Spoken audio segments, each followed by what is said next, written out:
Bonjour à tous et bienvenue dans cette vidéo.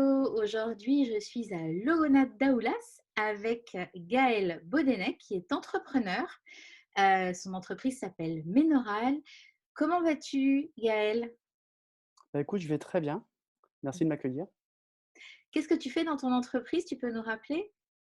Alors, j'ai une entreprise d'aménagement extérieur spécialisée dans les paravents en verre pour terrasse, les barrières en verre de protection pour piscine et des garde-corps. Comment se passe ton confinement pour ton entreprise? Comment ça se passe? Alors voilà, moi je suis une petite entreprise, je n'ai pas de locaux commerciaux, hein, je travaille, essentiellement par internet et travaillant à l'extérieur, donc j'ai pu continuer mon activité. Cependant, à un moment, j'ai eu mes fournisseurs qui ont, eux, fermé. Et ça a été compliqué pour pouvoir avoir les appros, avoir les commandes soient livrées. Donc j'ai dû à un moment, m'arrêter de poser. D'accord, tu veux dire que là, ça fait plus d'un mois, enfin, ça fait un mois qu'on est confiné pendant à l'annonce du Il y a eu 15 confinement? 15 jours en fait, il y a eu 2 semaines où j'ai pu continuer mon activité. Ok, Donc je me suis adapté avec les clients pour, justement, travaillant à l'extérieur, ne pas avoir de contact avec eux et là maintenant c'est la matière qui me manque. Les muratories sont fermées, donc pas de production de verre et l'aluminium, c'est pareil aussi, les usines sont fermées. Mais c'est en train de reprendre, donc du coup, j'ai espoir que début mai, d'être livré et de pouvoir reprendre mon activité. d'accord. Donc ça, c'est pas des nouvelles commandes, c'est des commandes que tu avais déjà, que tu es en train d'honorer Des en commandes fait. en cours, en fait, des commandes en cours qui sont bloquées et j'ai des nouvelles qui arrivent parce que j'ai quand même des clients qui je rencontre de nouveaux prospects, donc je passe aussi des commandes et en espérant qu'elles arrivent relativement vite. Donc tu as eu aucune incidence sur ton activité en fait? Si, si, si, ben oui, forcément, ça a ralenti. La première incidence, ça a été les salons d'habitat. Parce Ah, que je travaille beaucoup sur les salons. J'en ai 2 au printemps, Brest et Quimper, qui ont été annulés et là, ça représente 40 de mon chiffre d'affaires. Donc c'est pénalisant et je travaille sur une saisonnalité aussi, parce que là, c'est les aménagements extérieurs, tu vois? Comme les paysagistes. Donc le gros de notre activité, c'est entre mars et août-septembre et là, le fait d'être bloqué, d'avoir les gens qui sont confinés, ça peut, ben, ça réduit en fait, ça réduit l'activité. Même si on a de l'avance, si on a des projets, signés, ça empêche d'en avoir de nouveaux là pour les mois, de septembre-octobre. d'accord. Et alors, comment tu te sens? Est-ce que ton entreprise est fragilisée? Alors mon entreprise n'est pas forcément fragilisée dans le sens où j'avais très bien travaillé, en fin d'année et début d'année. Enfin, j'ai eu beaucoup de prospects, suite au salon de l'automne. Néanmoins, il ne faut pas que ça perdure. Donc maintenant l'inconvénient, c'est qu'il va falloir que les commandes arrivent, qu'elles soient préparées, transformées, laquées, donc je sais que si la ça reprend début mai, finalement, je vais commencer vraiment à poser, à avoir des encaissements sur fin juin. Donc ça va pas être une reprise, comme ça avec les paiements, qui retombent tout de suite. Donc je suis en train de voir pour peut-être faire un emprunt, un prêt garanti par l'État là bah, pour pouvoir justement, éviter d'avoir ce gap et puis on ne sait pas comment sera aussi l'automne, hein, parce Mmh, que s'il y a encore des annulations de salons, ça peut être compliqué. Donc l'idée, c'est de pouvoir aussi passer l'hiver, et attendre 2021 pour pouvoir repartir. Mais d'accord. c'est vraiment des paris sur l'avenir en fait, c'est assez compliqué. Mmh. Ouais, ouais. En tout cas, on aurait pu croire que pendant cette crise, ce début de crise, les gens n'allaient pas aller vers, acheter des vérandas ou des protections, en tout cas pour le vent, que ça allait être, qu'ils allaient plutôt aller vers les premières nécessités, en fait. Et finalement, oui, tu as quand même eu des commandes, les commandes se sont maintenues et tu as plus eu un problème de matériaux que de commandes au départ, quoi. En fait, il y a 2 choses. C'est d'une part, les gens sont confinés. C'est-à-dire qu'ils sont bloqués chez eux. Beaucoup, en Bretagne ont des maisons et c'est vrai, c'est une région de propriétaires, maison avec une terrasse et là, ils se rendent compte que finalement, bah, ils n'arrivent pas à être sur leur terrasse, il a fait super beau, mais il y a eu beaucoup de vent aussi. Donc ils font des recherches, pour, l'amélioration de l'habitat. Moi, j'ai une clientèle qui est souvent c'est des jeunes retraités qui ont un certain niveau de vie. Là où normalement ils auraient dû partir en vacances, à Pâques, bah, là le budget, vacances, bah, du coup, ils vont le mettre ailleurs, hein. Donc ils vont le mettre dans, l'amélioration de l'habitat et finalement, oui, il y a des affaires qui se font et qui continuent à se faire. Le seul truc, c'est que les gens sont persuadés que les entreprises sont fermées à double tour, hein. Alors que non, on est ouvert, on peut pas poser, mais on est toujours, ouvert pour pouvoir réaliser de devis, donner du conseil, donner des chiffrages et souvent les gens appellent en disant, «Ah, je pensais que l'entreprise était fermée».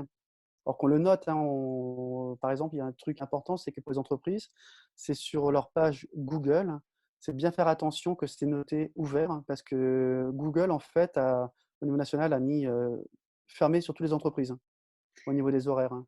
Donc D'accord, il y a déjà ça à rectifier, à bien retourner sur ces paramètres pour mettre ouvert, pour l'entreprise, hein. Déjà, quand il y a des recherches, page jaune ou Google, au moins les gens peuvent voir qu'ils peuvent appeler et puis qu'ils peuvent avoir des chiffrages. Donc ça, c'était important et puis, les gens avaient des projets aussi, en amont. Parce que c'est des projets qui sont mûris, hein. Ils avaient des besoins donc finalement, ils continuent à avancer et puis c'est maintenant qu'on a le temps aussi maintenant comme on est confiné pour bien, les aider à réfléchir sur leurs projets, à bien les aiguiller donc c'est bien, on peut prendre le temps avec eux aussi. Donc ça les rassure et ils apprécient.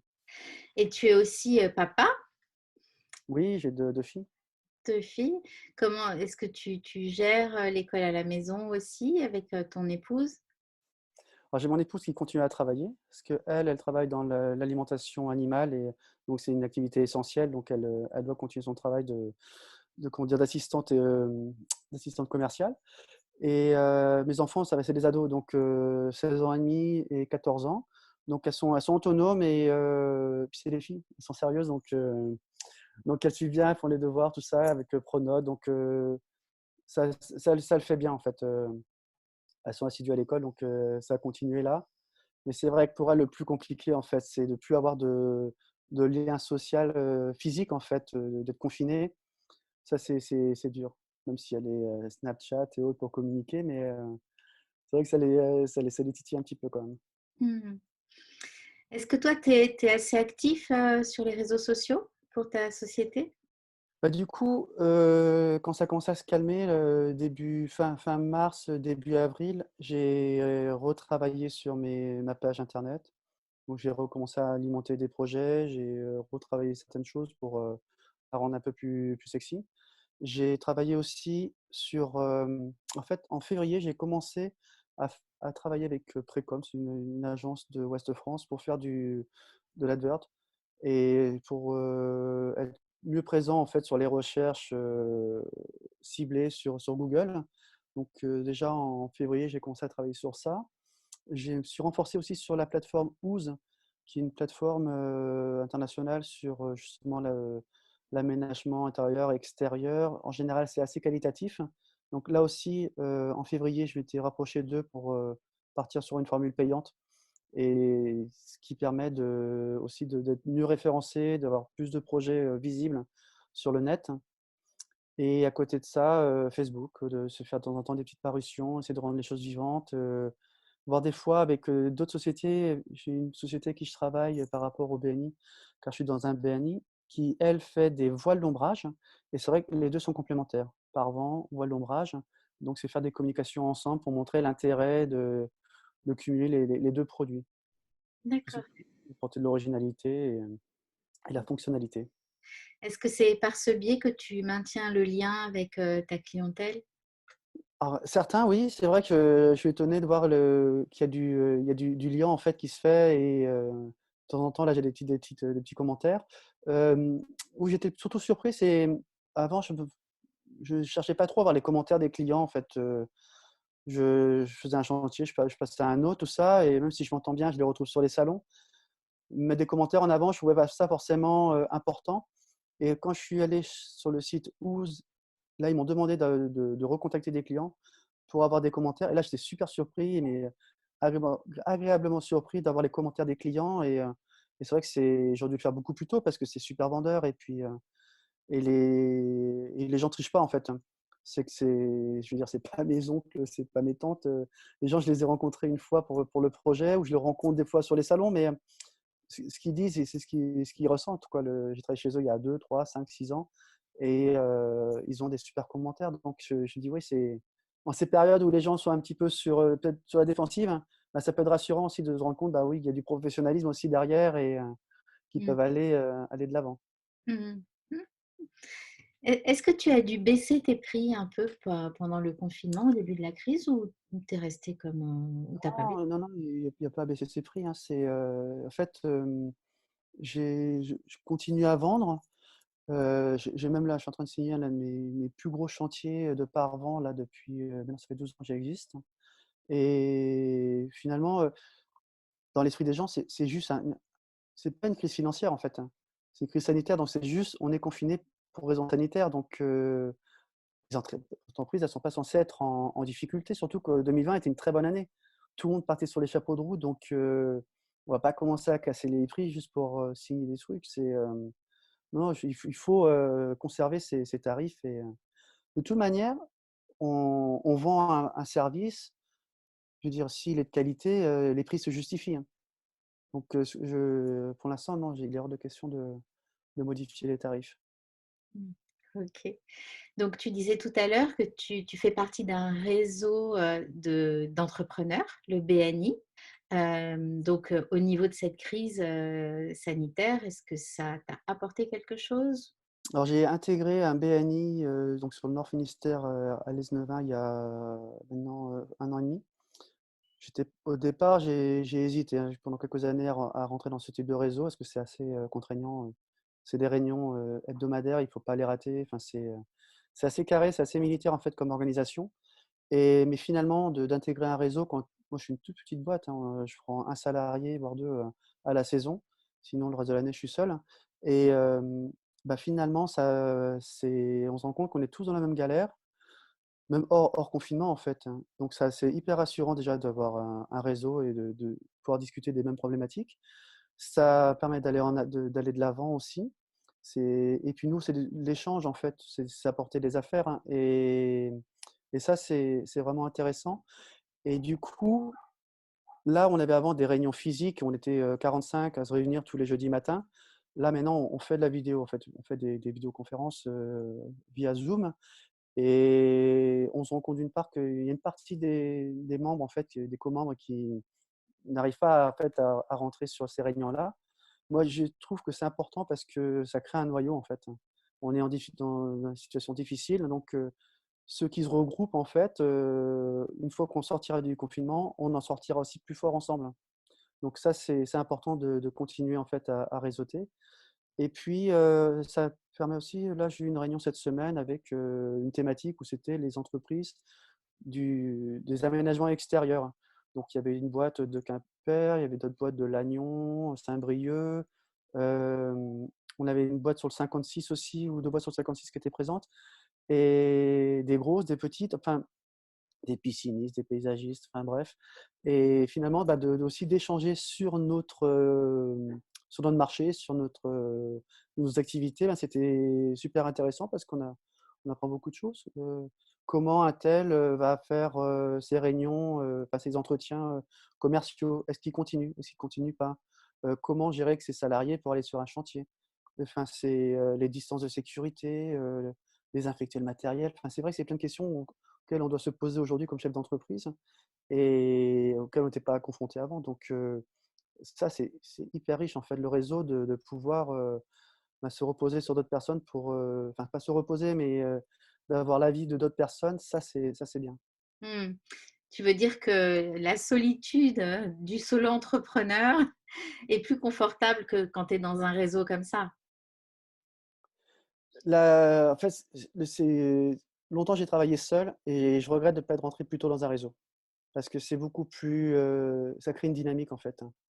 Ça Mmh. crée une dynamique et finalement, des fois, quand on est seul ou, une petite boîte dans son coin, on se dit, on a un petit peu on se replie un peu sur soi et alors que finalement, bah, même quand on côtoie des grosses sociétés dans des réseaux comme ça, où tout le monde se tutoie, tout le monde s'appelle par son prénom, bah, finalement on est tous quasiment, pas égal, mais on est on se parle à la m de le même langage, donc ça c'est bien.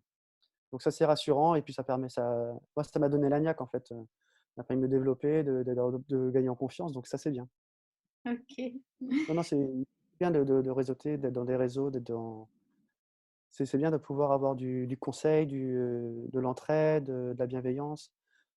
C'est non, ça c'est bien. Je pense que dans des situations comme aujourd'hui, quand tu es seul en fait, tu peux avoir facilement être pessimiste en fait, refermer sur soi, voir brouiller du noir, donc alors que quand tu rencontres d'autres personnes, que certains c'est des potes maintenant, donc là ça te file la banane dans les moments les moments un peu plus durs, hein. Maintenant, j'ai une question un petit peu plus, personnelle, à savoir qu'est-ce que tu penses, bah, de la situation dans laquelle, le monde est actuellement? On sent qu'il y a, il y a de l'espérance quelque part derrière, hein, et la volonté de modifier ses modes de consommation, d'acheter, de consommer local, déjà par l'alimentaire en fait, on voit que beaucoup cherchent, à plutôt consommer local.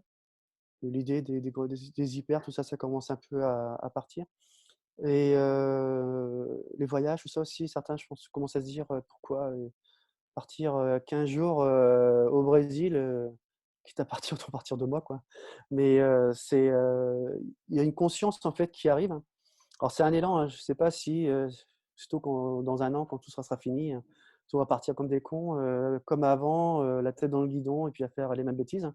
Mais je pense qu'il y a un élan et que les gens vont quand même changer leurs habitudes, hein.